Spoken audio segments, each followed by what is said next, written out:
Oke sahabatku semua, jumpa kembali. Mudah-mudahan teman-temanku semua masih setia di channel ini. Untuk sahabat-sahabatku yang baru hadir atau baru menemukan channel ini, silahkan untuk memberikan dukungannya dengan like dan subscribe sehingga kedepannya untuk channel ini masih bisa tetap berkembang dan lebih baik kembali seperti itu. Oke, ini sekarang saya akan melanjutkan perakitan SMPS yang dulu pernah saya upload ya, PCB-nya. Jadi baru kali ini saya bisa mendapatkan kesempatan untuk melanjutkannya sehubungan dengan kesibukan saya yang lain ya. Seperti itu, jadi mohon maaf atas keterlambatan ini.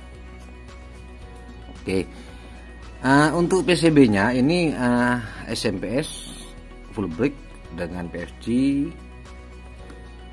16 NCP 1653. Sudah saya pasangin komponen,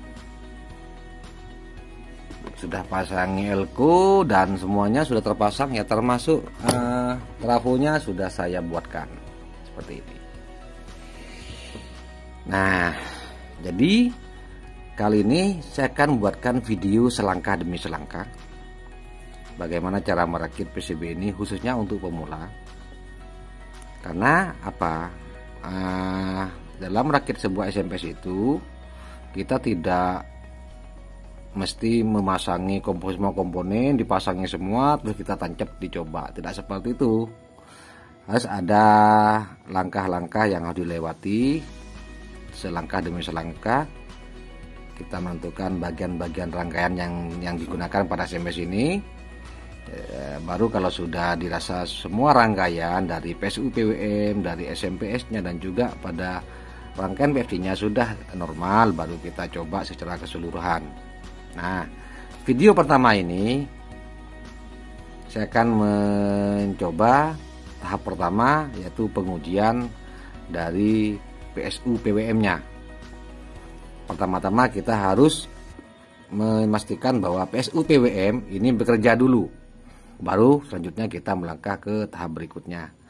Untuk MOSFET-nya, SMPS-nya ini tak perlu dipasang dulu teman-teman, termasuk MOSFET dari PFG-nya. Kita cukup memasang MOSFET untuk PSU PWM-nya ini yang menggunakan MOSFET berapa? Bentar. Saya menggunakan K10N60 seperti ini. Nah, untuk diode PFG ini 60 ampere 600 volt ya teman-teman. Untuk elko-nya menggunakan 330 mikro 450 volt 4 biji. Untuk PFG core saya menggunakan double core 4,5 cm dengan induktansi sekitar 570 microhenry. Nah, ini sudah saya pasang semuanya. Jadi teman-teman yang merakit SMPS apapun itu harus bisa yakin dan memastikan bahwa semua komponen yang dipasang itu sudah sesuai dengan yang digunakan. Tidak boleh ada nilai resistor yang salah pasang, diode pemasangan diode yang terbalik dan semacamnya. Jadi harus betul-betul tidak ada kesalahan. Itu yang pertama. Terus yang kedua, kita pastikan PSU PWM ini bekerja. Nah, kita coba dulu.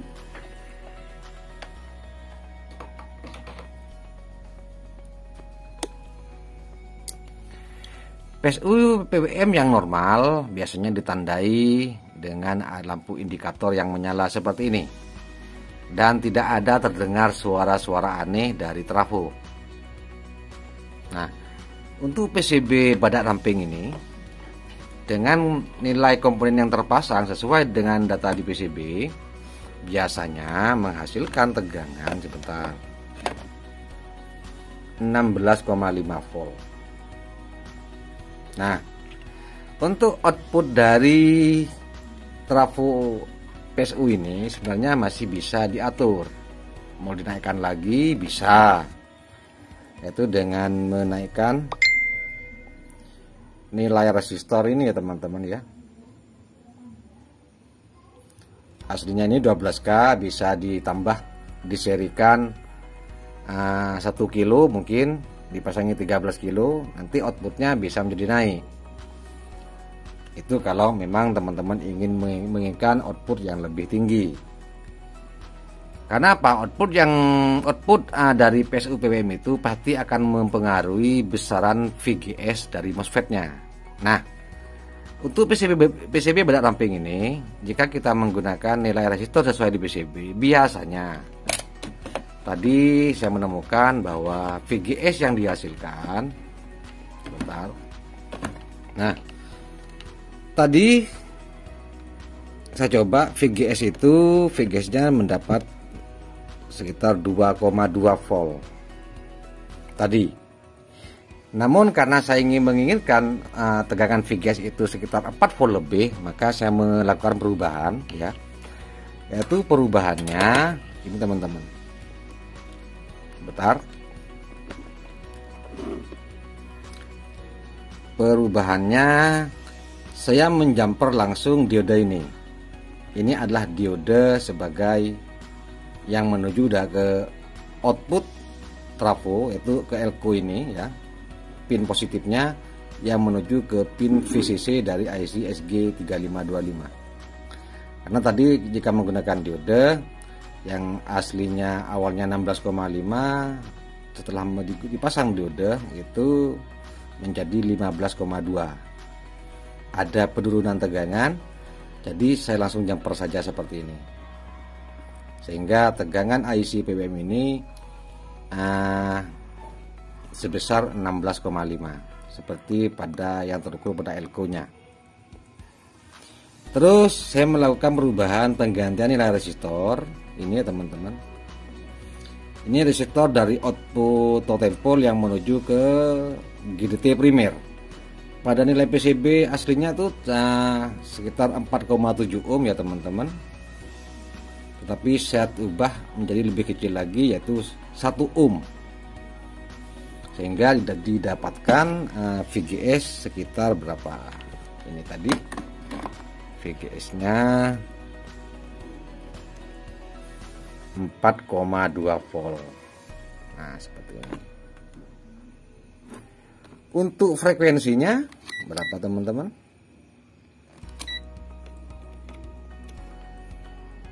57 kHz ya.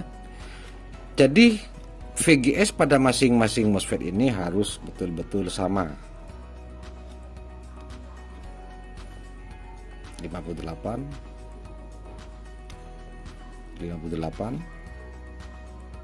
Jadi harus sama teman-teman. Jika didapati salah satu MOSFET ini VGS-nya itu berbeda, umpamanya ketiga MOSFET yang ini dia sama dan satu di sini yang MOSFET yang pertama ini berbeda seumpamanya, itu berarti ada kesalahan. Seperti itu. Ada kesalahan. Termasuk frekuensinya, jika ada selisih frekuensi yang terlalu jauh, itu biasanya ada kesalahan. Tinggal sampean atau teman-teman cek bagian transistor gate-nya ini sama R dan diodenya saja. Pasti di situ ada yang tidak beres. Seperti itu. Jadi sekarang ini didapati frekuensi PWM sekitar 58 kHz dengan VGS 4,2 volt. Nah, mungkin sampai di sini bisa dipahami teman-teman. Untuk pengujian PSU PWM dan pengecekan dari SMP-nya ini sudah normal. PSU-nya 16,5 volt dan VGS-nya 4,2 volt dengan frekuensi sekitar berapa? 58 kHz ya. Nah, itu pun juga berlaku pada bagian PFC-nya. Pada bagian PFC di sini terukur 13,9, hampir 14 volt ya untuk VGS-nya. Kemudian untuk frekuensinya, nah frekuensinya 69 kHz. Untuk frekuensi PWM itu bisa diubah ya teman-teman. Jika ingin dinaikkan, kita bisa mainkan RT dan CT-nya. Ini saya menggunakan CT 1RF dan RT-nya 10 kilo. Nanti pada video berikutnya kita akan mengulas ini karena akan di-matchingkan dengan trafo yang saya pakai. Itu. Jadi begini teman-teman untuk langkah pengujian dari tahap awal dalam merakit SMPS. Seperti itu. Nah, setelah ini saya akan coba melakukan pemasangan pada MOSFET PFD-nya dulu. Kita coba apakah PFD-nya akan bekerja, akan mendapatkan tegangan output berapa nanti PFD-nya, seperti itu. Jadi silakan nanti kita lihat di video selanjutnya. Jadi saya cukupkan di sini dulu untuk teman-teman pada video yang pertama ini. Kita akan melanjut ke video berikutnya. Terima kasih.